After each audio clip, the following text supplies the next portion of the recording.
Hey everyone, and welcome to today's educational video where I'm going to be going over Warrior Two. This video is really an opportunity to break down this pose in a little bit more detail, spend a little bit more time. If that's not necessarily your experience in class, this is an opportunity to find a little bit more depth, strength, and activation in this particular pose. So we'll go ahead and start with the stance. So my right leg is going to be forward, my left leg is going to be back behind me. And I want my stance to be relatively big because I want to be able to give my body some space to settle into this particular pose. And you can make those adjustments as we find our way a little bit deeper.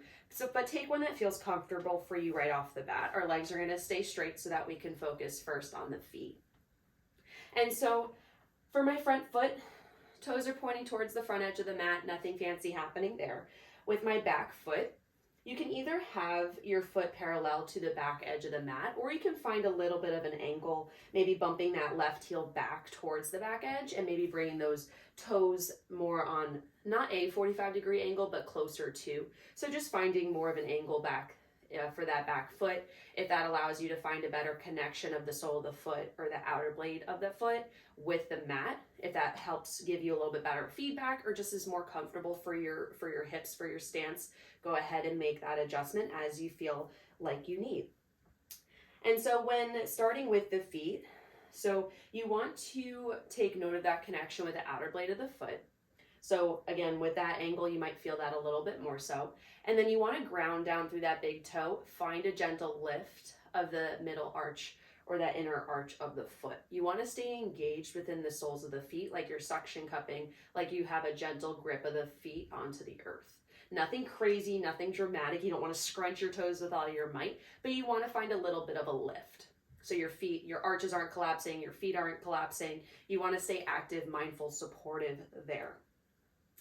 And so then we'll jump up to the hips real quick just to take note of your angle and your positioning.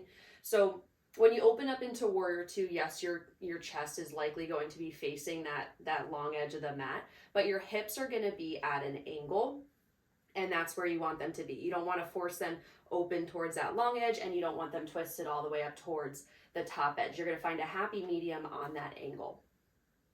So check in with your stance once more. Okay, we're strong in that back thigh, we're strong in the front thigh, but we're going to start to bend into that front knee. So again, when you start to sink your hips lower, check back in with the soles of the foot, keep that activation, keep that support as you find a little bit more depth. So you want to staying strong within that back thigh, re-engage as you need. And then when it comes to bending into that right knee, just take a peek at where your knee is tracking, whether it's tracking outside that pinky toe or maybe collapsing inward of that big toe. Check back in, make sure that you're doing your best to track right over the top of that foot. So that might mean a little activation within the back of the outer edge of that right hip to really open that knee just a pinch more and then sink down and settle in a little bit deeper, commit a little bit more so to that front knee.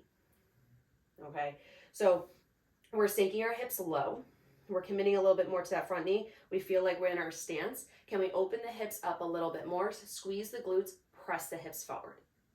So that we get that action of stacking the torso, the shoulders, the head, all above the hips. So we're getting ourselves in a little bit better alignment. So can we squeeze the hips? Can we open the front of the body a little bit more? From here, we have a really nice solid base. We're really grounded into the earth. We're really strong here. Can you bring the belly button in towards the spine, so tucking the low belly, staying strong within the core, and bringing that lift all the way through the torso, reaching through the crown of the head.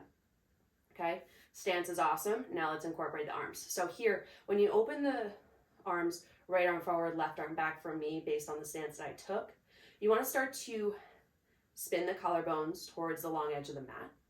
So you're keeping your chest open, you're keeping your upper body nice and proud, and you're finding that reach, front right fingertips towards the front of the mat, left fingertips to the back of the mat. So you're feeling that push and pull energy, but you're staying anchored within the center of your body by squeezing the shoulder blades in towards one another and down the rib cage.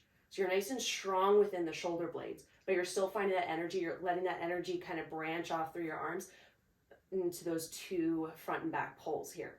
So you want to feel that reach to keep your chest, your heart really nice and open and wide, but you want to stay anchored into those shoulder blades. So you're really staying energetic from the sole of the feet, through the thighs, through the hips, all the way through the torso, through the shoulders.